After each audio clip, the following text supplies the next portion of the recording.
Please share this video because that way we can combat the counterfeits that are flooding into this country and that are already here. There's probably already a warehouse full of these in our country. They came into the coin shop and they needed money, but every one of their coins were counterfeit. My name is Daniel and you're watching Coin Help You, and I own a brick and mortar coin shop. And a couple ladies came in the shop with a bunch of coins, and I looked through them, and unfortunately they were all counterfeit except for a couple of them. And they said that they needed money and that they trusted me. And I said, well, I don't buy counterfeits. So I told her she could donate them to me to do a video, and then I would give them some money. And that's how I did it this time. I do things on a case-by-case basis when people come to the coin shop, because I told them, I said, it doesn't look good that I tell you everything you have is counterfeit, which they would be valuable if they weren't. And then here I'm offering to buy them. And I don't want to do that to you, but I've given my card. Here's my channel. You can watch the video yourself and you can see, and you'll see exactly why these are counterfeit. Even though I've told you, you'll see a little more detail of them.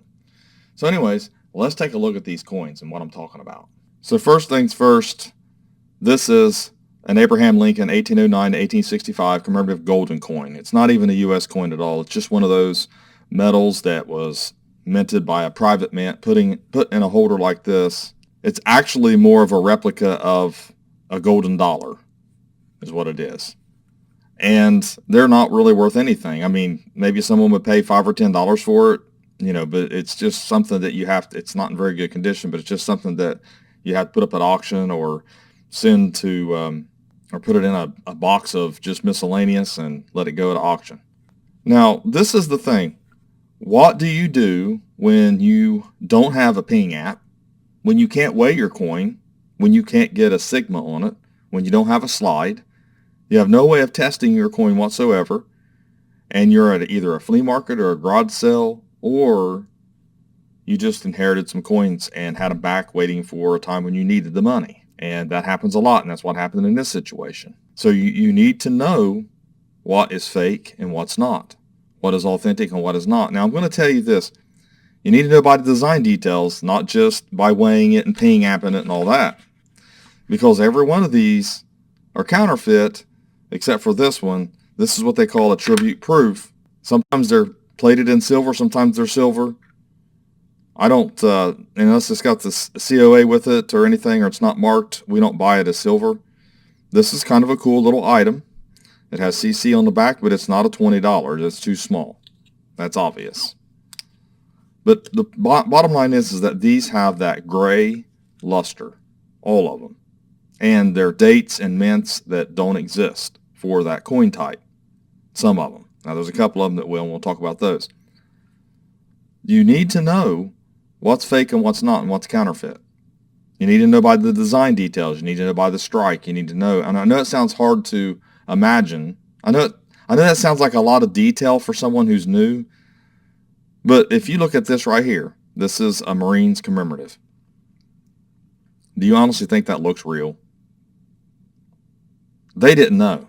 Now, I know there's some people out there that just absolutely don't know, so that's why they brought it to a reputable dealer like me, and that's the reason they trusted they knew me anyways. One of them did, and that's why they trusted me with this. And unfortunately, you can see it's just not real. It's got that gray appearance to it. Then here's another thing. The U.S. didn't make quarters this big. 1865 didn't make them worse than quarters in 1865. This does say facsimile on the back of it. And 1900, they did not make a 1900 silver eagle. So we know that that's not real, and it doesn't test. None of these tests weigh out. I'm just like I said, everybody's going to ask me, did you do the ping test? I like to see how you learn these are counterfeits. If you have a 1906 Ellis Island, it's counterfeit. These were 1986. That alone is enough. You don't need anything else. You don't need to know anything else. It's very important to know. And it's unfortunate because some people need money. Some people will have some things put back, and they come in and they find out that whoever left it to them got, defrauded or tricked or whatever it was in a trade or a buy, or they bought them online. Counterfeits are all over the place. It's really getting bad. 1976, A lot of people will be like, how in the world do you know? Well, for one, it's got that gray appearance. I have never seen a 76, toned or not, Eisenhower dollar with that appearance. Plus, they're supposed to be clad. There's no clad layer here. There's 40% silver, but this is not 40% silver. It doesn't test. So we know that it's counterfeit. Here's another one that's a little tricky. 1918, and it's a Philadelphia mint, but it's not from the Philadelphia mint, but it does have a mint mark, and that's what that typically means. Now, when we're looking at this one, the clue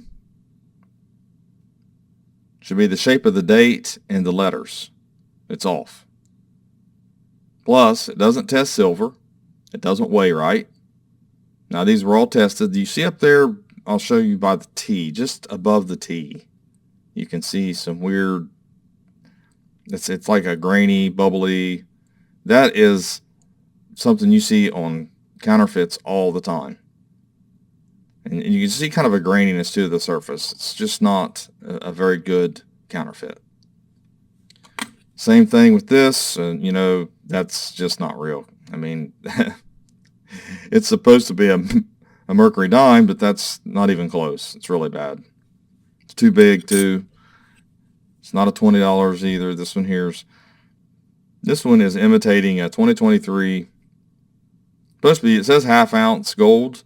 This is an ounce size to begin with, and it's definitely not gold. It's definitely not U.S. mint. I know that for a fact. Like I said, I've tested these, weighed these, showed them. Here's another one. It's a 1921. Now, it's not really bluish. It's grayish. It's gray in color, tone, patina, whatever. And it says D on the back. There's no 1921 D peace dollars. There's a 1921 D Morgan dollar, but the mint mark's not there. And you can tell by the design, it's just not real. Here's a 1935. This is supposed to be a commemorative. The details are off really bad. And the graininess and the gray look of the surfaces, you can see it. Look at the lines. It's just not the way they look. They're not struck like this. Looks like the letters are just kind of rounded. Real odd looking, run together, that kind of. This one here's another one. This one here's another one. It'd be difficult for most people to determine whether this was. Very difficult for some to determine whether this is real or not. But look at the rim. You see the odd shapes and things, and the reading's not right. The edge isn't correct. Also, the lettering is rounded. It's close. But it doesn't test silver, and it doesn't weigh silver. Look how weak the Liberty. It's just a different appearance. And it's important if you're collecting these, you're out and about, and you're wanting to buy these. Flea markets have these all the time. You see this all the time. You need to know the difference. There's people who are buying this stuff, not knowing what they're doing, thinking they're getting something rare because it appeals to them. A lot of people like this Stone Mountain. It's easy to get faked on these. It's easy to get tricked on these. It's close enough, and I have another video on that are even more obvious counterfeits. So I told them I would do this video and that I would donate to their cause, basically. I mean, so I technically did buy them, but I did it out of my own pocket, and I'll put these back in my collection, along with all the other counterfeits that come in the shop. I'd like to get them off the street. I'm afraid they were going to get in someone's hands. Someone's going to buy them. If I didn't buy them, someone else is going to buy them. So please share this video. Get this video out there to people. And thanks for watching, and have a great day.